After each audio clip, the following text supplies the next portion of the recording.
അലൈക്കും. കൂട്ടുകാരെ, ഞാൻ ഇന്നൊരു കഥ പറഞ്ഞു തരട്ടെ. എൻ്റെ കഥയുടെ പേരാണ് ഉമ്മയും മകനും. ഉമ്മയെ വളരെയധികം സ്നേഹിച്ച ഒരു മകനായിരുന്നു യഹിയ ബിൻ ഷറഫ്. ഒരു ദിവസം ഉമ്മ കുടിക്കാൻ വെള്ളം കൊണ്ടുവരാൻ മകനോട് പറഞ്ഞു. മകൻ വെള്ളം കൊണ്ടുവന്നപ്പോൾ പാവം ഉമ്മ ഉറങ്ങിപ്പോയി. ഉമ്മയെ ഉണർത്തുന്നത് ശരിയല്ലെന്ന് മനസ്സിലാക്കിയ മകൻ വെള്ളവുമായി ഉമ്മയുടെ അരികത്ത് തന്നെ നിന്നു. നേരം വൈകിയ ശേഷമാണ് ഉമ്മ ഉണർന്നത്.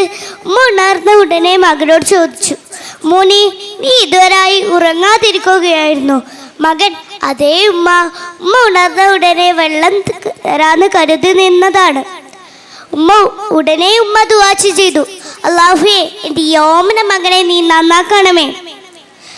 ഈ കുട്ടിയാണ് ലോകപ്രസിദ്ധനായ ഇമാം നവവി റഹ്മത്തുള്ളാഹി അലൈഹി.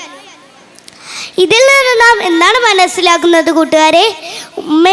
ഉമ്മയെ നന്നായി സ്നേഹിക്കുകയും വളരെയേറെ ബഹുമാനിക്കുകയും ചെയ്യണം. എങ്കിൽ നാം ഉയർന്ന സ്ഥാനങ്ങളിൽ എത്തിച്ചേരും. ഇതുപോലുള്ള കുട്ടികളിൽ നമ്മളെ ഉൾപ്പെടുത്തട്ടെ അല്ലാഹു. ആമീൻ.